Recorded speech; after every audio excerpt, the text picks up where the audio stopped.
Hey everyone, it is late at night and I am Norman. So this video is going to be completely different from my normal videos for a couple of reasons. Number one, I've been gone quite a bit this week, which is related to the topic of this video. So I haven't really had a whole lot of time for prepping and planning and recording videos. So this is just kind of a quick impromptu video. And number two, I have a job. And I thought to myself, let's take a brief break from talking about watches, and I'm going to tell you the story of how I got my job so that hopefully, if any of you end up in a similar situation to what I was in, maybe my experiences will help you. Because right now, the job market is not great. So let us begin.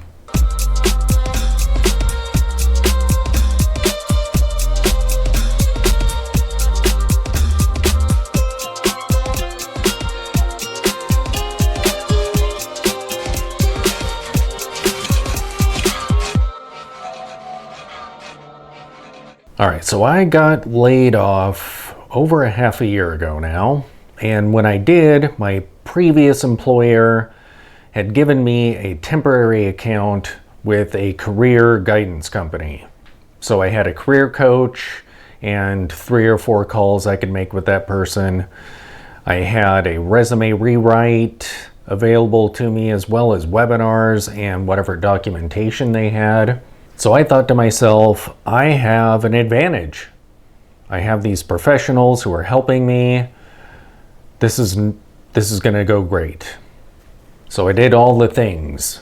I did the resume rewrite, I did the calls with the career coach, and she was super cool. Months after my account had been disabled, she actually reached out to me on LinkedIn, which is my favorite job board, actually. I've tried others, but I feel like I trust LinkedIn more. The pay ranges seem more reasonable, and I like the networking aspect of it. I tried attending their webinars, but after joining a couple of them, they were just about how to use LinkedIn's interface and stuff, and I really wasn't learning anything. So every day I was online reading all of the advice and doing all of the things. So I was using AI to come up with tailored resumes for every job listing I applied to. I researched companies. I did custom cover letters for every application I did. I absolutely agreed with the advice of making your job hunt like a sniper, like laser focused. You're not just throwing resumes around. You're actually being intentional and smart about it. And I did that for months and months. And the result was not great. So 99% of the applications that I put out, I didn't get any response back whatsoever. Nothing. No rejection email, nothing. I did end up with a couple of interviews. One of them, the interviewer was AI. That is a thing. I was interviewed by an AI bot. So it wasn't really an interview, it was just a screening. But after months of doing this, I was running out of time. My unemployment, I think I had 7 weeks left. And once that runs out, I would have been absolutely screwed. Like sell the house and take a job anywhere. Walmart, McDonald's, any place that would hire me. Because there's nothing. I would have zero income on my half. And my wife couldn't pay for everything herself. So things started to get desperate there near the end. And I kind of got sick of all of the advice. I realized, number one, I had zero advantage. All the things that I learned from that career consulting company are the things that everyone's reading all over the place. There's advice posts all over LinkedIn. Everyone's using AI to tailor their resumes. Everyone's tailoring their resumes. Everyone's practicing for interviews. There's thousands of people looking for work out there. The job market is not great. You'll find a listing that's 5 minutes old and it already has hundreds of people who have applied to it. So it got to the point where I just decided, you know, I'm going to do the exact opposite of all of this stuff.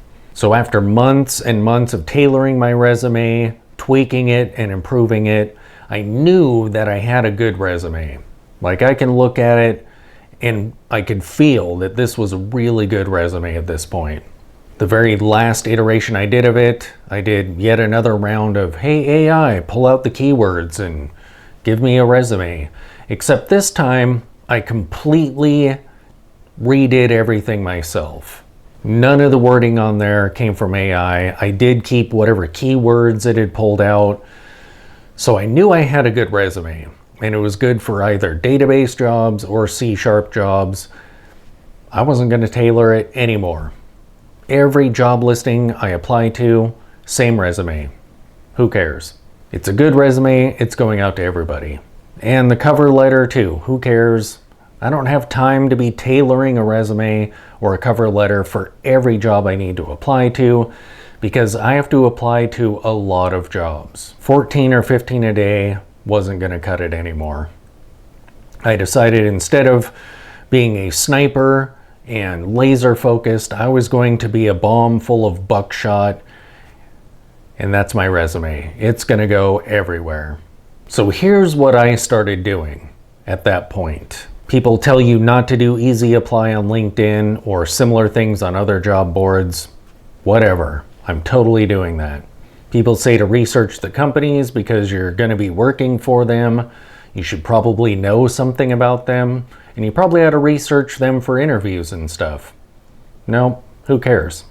I need to work. I don't care who I'm working for. And if I get called about an interview, then I'll research the company. So if I fit 80% of the requirements that they're asking for, they're going to get my resume. Sometimes even less. I applied to some jobs that weren't even in my field because who cares? So what I would do is I would wake up in the morning, go onto LinkedIn, any jobs that I remotely qualify for, I would favorite them so that they show up in my list, and I would just go through, just favorite, this one sort of matches, favorite, all the way down the list till I had 50 to 100 jobs sitting in my favorites list. Then the next thing I would do is I would go through those favorites and I would do all the easy applies, because it takes a second or two. 1 or 2 clicks, boom, I've applied to it. I go through all of those. Then when I'm done doing that, then I do the tedious ones. And I didn't bother going to the company websites directly. The non-easy apply links actually do that for you. And maybe there's some information that tells them you came from LinkedIn, but who cares? So I click those and I go through all the tedious stuff, filling out my name, address, uploading my resume, and even then still having to fill out my job history and stuff. And I would do as many of those as I could. So in one day, I did 60 applications. The next day I did 40, and the day after that I did 50. And I think I did a couple other days like that. That was when I started getting calls. I got 2 calls for interviews. I got second interviews from those, and I would love to tell you the story of how I landed this job because it's wild. It's a pretty crazy story, and also probably something that's useful for you to hear out there if you end up in my situation. But I've been talking for a while, and like I said, I've been gone most of this week. I had to go into the office for some seminars, training, and working sessions. So I've been gone over 12 hours a day for a couple days this week and just have been crazy busy. But let me know in the comments if you want to hear the war story of how I landed this particular job. Not the hunting for it, but after getting that call for the interview and stuff, because it's a story for sure. Sorry about not talking about watches. The next video we will, and perhaps I'll follow up with the story of this job, but hopefully my experience might be helpful if you end up in that rough, scary position of not having work. Thanks for watching.